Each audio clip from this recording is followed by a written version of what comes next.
എന്തുകൊണ്ടായിരിക്കാം ആര്യയുടെ രണ്ട് റിലേഷൻ, ആദ്യത്തെ ഹസ്ബൻഡിൽ നിന്നും നിങ്ങൾ ഡിവേഴ്സായി, രണ്ടാമതൊന്നും വന്നു, അതും ഇപ്പൊ ഇങ്ങനെ വന്നു, എന്തുകൊണ്ടായിരിക്കും എന്നാ ആര്യക്ക് തോന്നണത്? ആദ്യത്തെ റിലേഷൻഷിപ്പ് എൻ്റെ പ്രശ്നമായിരുന്നു. I was wrong from my side. അത് ഞാൻ ഇതിനു മുമ്പുള്ള ഒരു പ്ലാറ്റ്ഫോമിലും പറഞ്ഞിട്ടുള്ള കാര്യമാണ്. ഞാൻ അത് ഡീറ്റെയിൽ ആയിട്ട് പറയുന്നില്ല, പക്ഷെ ഇറ്റ് വാസ് തറലി മൈ മിസ്റ്റേക്ക്. അത് ഞാൻ അക്സെപ്റ്റ് ചെയ്യുന്നു. ആ റിലേഷൻഷിപ്പ് അങ്ങനെയാണ്, അത് വേണ്ടാന്ന് തോന്നിയത്. അത് പിന്നെ എൻ്റെ ഒരു അത് കഴിഞ്ഞ് കുറെ നാൾക്ക് ശേഷമാണ് ആര്യക്ക് എന്റെ മിസ്റ്റേക്ക് ആണ് എന്നുള്ളൊരു റിയലൈസേഷൻ അല്ല, അത് ആ സമയത്ത് എനിക്ക് ആ റിയലൈസേഷൻ ഉണ്ടായി. അങ്ങനെയാണെങ്കിൽ ഫൊഗീവ് ചെയ്യില്ലായിരുന്നോ? ചെയ്യാമായിരിക്കാം, പക്ഷേ നമുക്ക് എപ്പോഴും ഉള്ളിൽ ഇങ്ങനെ ഒരു പേടി കിടക്കും. വീണ്ടും വീണ്ടും നമ്മുടെ ലൈഫ് ഇനി മുന്നോട്ട് ഒന്നിച്ചു പോകുമ്പോ ഇത് വരുമോ വീണ്ടും അതിനുള്ളിൽ. Shouldn't bother us. പിന്നെ I thought he deserves A better life. അവിടെ ആര്യ തെറ്റ് ചെയ്തതിന്റെ ഒരു അതെ, എനിക്കൊരു ഗിൽറ്റ് വന്നതാണ് അവിടെ. അപ്പം I genuinely thought he should have a better life എന്നുള്ളത്. പിന്നെ he found his life partner also. ആളിപ്പം മാരിഡ് ആണ്, ഹാപ്പി ആയിട്ട് അവര് ഒന്നിച്ച് വർക്ക് ചെയ്യുന്ന ആൾക്കാരാണ്, ഹാപ്പി ആയിട്ട് പോകുന്നു. So that was meant to be. അങ്ങനെ വിശ്വസിക്കുന്ന ആളാണ് ഞാൻ. ശരിയാണ്, we have a beautiful girl child. അവൾക്ക് ഞങ്ങൾ രണ്ടുപേരും ഉണ്ട്. അവള് ഈ പറയുന്ന പോലെ വളരെ അണ്ടർസ്റ്റാൻഡിങ് ആയിട്ടുള്ള ഒരു കുട്ടിയാണ്. അച്ഛനും അമ്മയും ഞങ്ങൾ രണ്ടുപേരും ഒന്നിച്ച് തന്നെയാണ് അവളെ വളർത്തുന്നതും. അവളുടെ എല്ലാ കാര്യങ്ങളിലും ഞങ്ങളുടെ ഡിസിഷൻസ് എല്ലാം മ്യൂച്വൽ ആണ്. ആൻഡ് ഈക്വലി ആള് വരുമ്പോ, I mean whenever he wants to be with her, she goes to him. അല്ലാത്തപ്പം ഞാൻ ടേക്ക് കെയർ ചെയ്യണു. അങ്ങനെ ഒരു ഡിഫറൻഷിയേറ്റ്, അങ്ങനെ ഒരു പ്രശ്നമേ അവിടെ വരുന്നില്ല. അതാണ് ഫസ്റ്റ് റിലേഷൻഷിപ്പിൽ സംഭവിച്ചത്.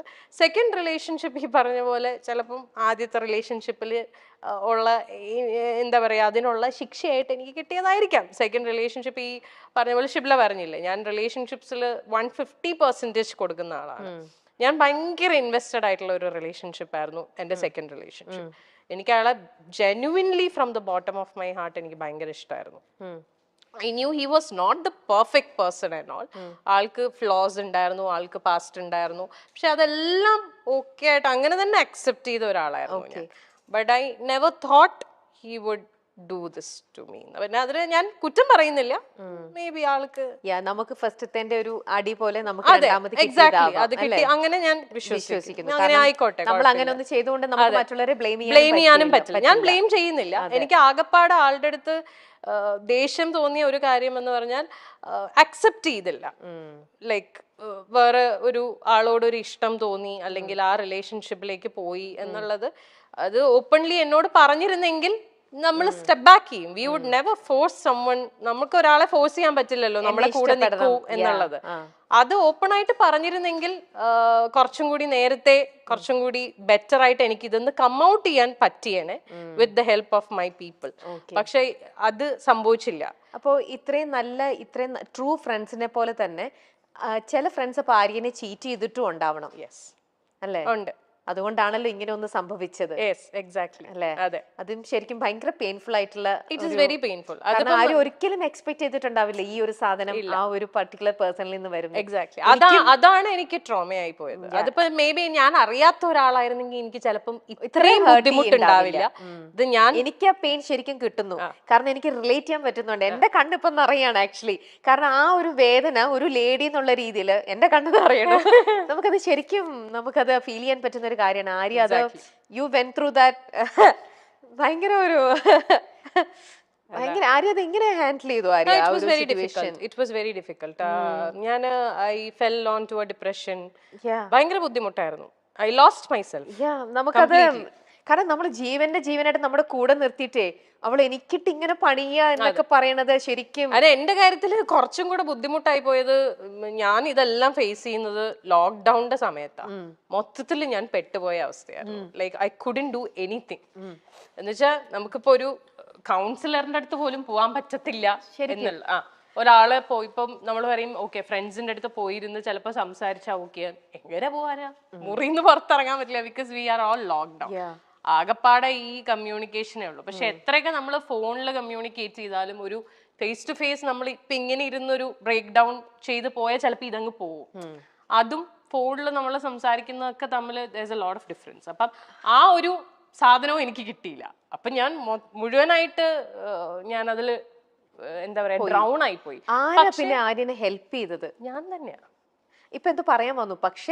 പക്ഷേ ഈ പറഞ്ഞ പോലെ യുനോ ഒരു പോയിന്റിൽ നമ്മൾ റിയലൈസ് ചെയ്യും. എന്നെ ഈ പറഞ്ഞ പോലെ പുഷ് ചെയ്യാൻ അഫ്കോഴ്സ് എന്റെ ഫ്രണ്ട്സ് ഉണ്ടായിരുന്നു. ഒരു പോയിന്റ് എത്തിയപ്പോൾ അവരെല്ലാവരും റിയലൈസ് ചെയ്തു ദാറ്റ്സ് ഞാൻ മുങ്ങിക്കൊണ്ടിരിക്കുകയാണെന്നുള്ളത്. അപ്പൊ അവരെല്ലാവരും അവരുടെ എല്ലാ സൈഡിൽ നിന്നും മാക്സിമം പറ്റുന്ന രീതിയിലൊക്കെ എന്നെ സപ്പോർട്ട് ചെയ്തു. പിന്നെ എന്നെ ഏറ്റവും കൂടുതൽ എന്നെ ഇതിലേക്ക് തിരിച്ചു കൊണ്ടുവന്നത് ഇസ് മൈ ഡോട്ടർ.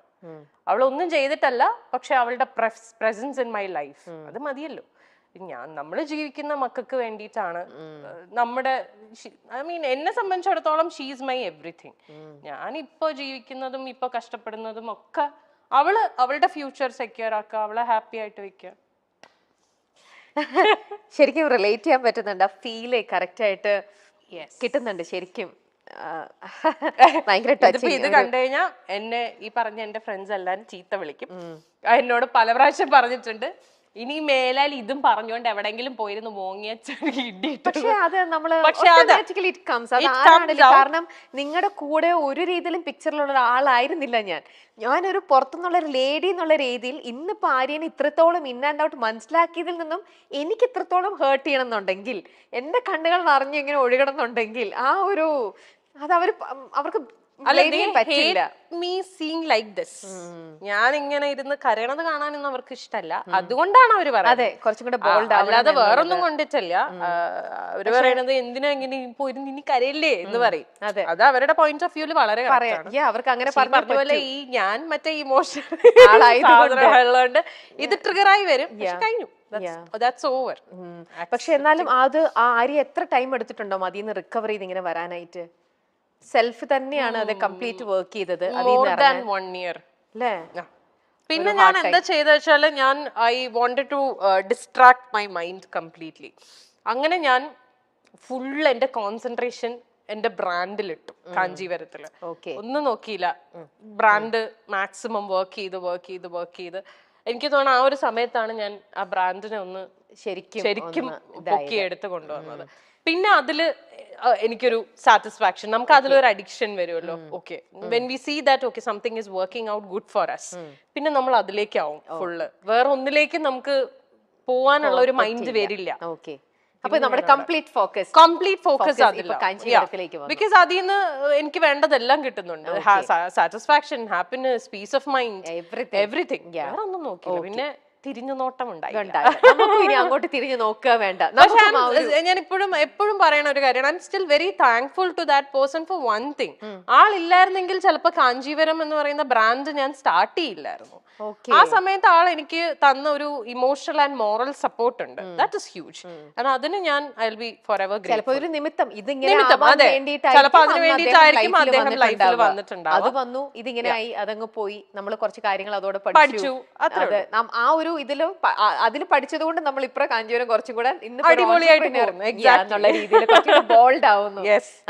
പലപ്പോഴും സോഷ്യൽ മീഡിയയിൽ വളരെ ആക്റ്റീവായ താരം റീലുകൾ പങ്കുവച്ചും വിശേഷങ്ങൾ പങ്കുവച്ചും ചോദ്യോത്തരങ്ങൾ പങ്കുവച്ചും ഒക്കെ എത്താറുണ്ട്.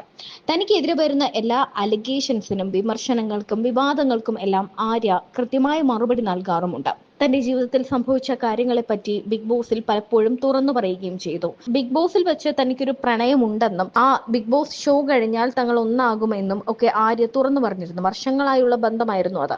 എന്നാൽ ബിഗ് ബോസിൽ നിന്നും തിരിച്ചു മടങ്ങി ആര്യയെ കാത്തിരുന്നത് വലിയൊരു ദുരന്ത വാർത്തയായിരുന്നു. കാരണം താൻ ഏറെ പ്രണയിച്ച തന്റെ കാമുകനെ, അല്ലെങ്കിൽ താൻ വിവാഹം കഴിക്കാൻ പോകുന്ന തന്റെ പ്രിയപ്പെട്ട ആളെ തന്റെ ഉറ്റ കൂട്ടുകാരി സ്വന്തമാക്കി കഴിഞ്ഞു എന്ന വാർത്തയാണ്. ആര്യ ഇത് കണ്ടെത്തുകയായിരുന്നു. ഒരിടത്തൊരു ഹോപ്പ് തന്നോണ്ടിരിക്കും. എന്നാൽ അറ്റ് ദ സെയിം ടൈം എനിക്ക് ഫീൽ ചെയ്തത് ഇതാണ്, ലൈക്ക് അപ്പൊ നമുക്കൊരു മെന്റൽ ടോർച്ചർ ആണല്ലോ അത്. ലൈക്ക് നമ്മളത് we know that there is something happening and ഞാൻ കണ്ടുപിടിക്കുകയും ചെയ്തു that there's this relationship going on എന്നുള്ളത്. അപ്പൊ എന്നോട് ഈ പറയുന്നൊക്കെ നുണയാണെന്നുള്ളത് എനിക്ക് അറിയാം. stupid explanation exactly I wanted to know how long this explanation will go. I knew the fact, പക്ഷേ I was buying all the things, the lies he was going on telling me. എന്നാൽ ഏതെങ്കിലും ഒരു പോയിന്റിൽ honest ആയിട്ട് പറഞ്ഞാൽ മതിയായിരുന്നു. ഞാൻ ഇല്ല, I don't want to do this any more എന്ന് പറഞ്ഞിരുന്നെങ്കിൽ തീർന്നു. ഞാൻ അപ്പൊ സ്റ്റോപ്പ് ചെയ്തിട്ട് എത്ര പെയിൻഫുൾ ആയിട്ടായിരിക്കും ആര്യ ഓരോ തവണയും ഇങ്ങനത്തെ കാര്യങ്ങൾ യു ന്യൂ Exactly. ദാറ്റ് അല്ലേ, knew എന്നിട്ട് it. അറിഞ്ഞിരുന്നിട്ട് ചോദിക്കുമ്പോൾ എഗെയിൻ പുള്ളി പറയണ ഓരോ ഇങ്ങനത്തെ ഒരു ഇതിനകത്തുനിന്ന്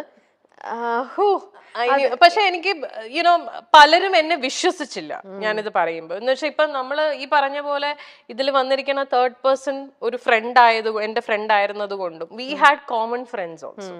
സോ ഒരിക്കലും ആരും വിശ്വസിക്കില്ല ഈ കുട്ടിയാണ് എന്ന് അവരൊന്നും അറിഞ്ഞിരുന്നില്ല, ബാക്കി നിങ്ങളുടെ ഫ്രണ്ട് സർക്കിളൊന്നും നോബഡി കംപ്ലീറ്റ്ലി ഹൈഡ് ചെയ്ത് വെച്ചു. But her husband found out. Okay, ആള് കണ്ടുപിടിച്ചിട്ടുണ്ടായിരുന്നു. പക്ഷെ nobody else like friends gang ൽ ആർക്കും അറിയില്ലായിരുന്നു. Nobody was ready to believe also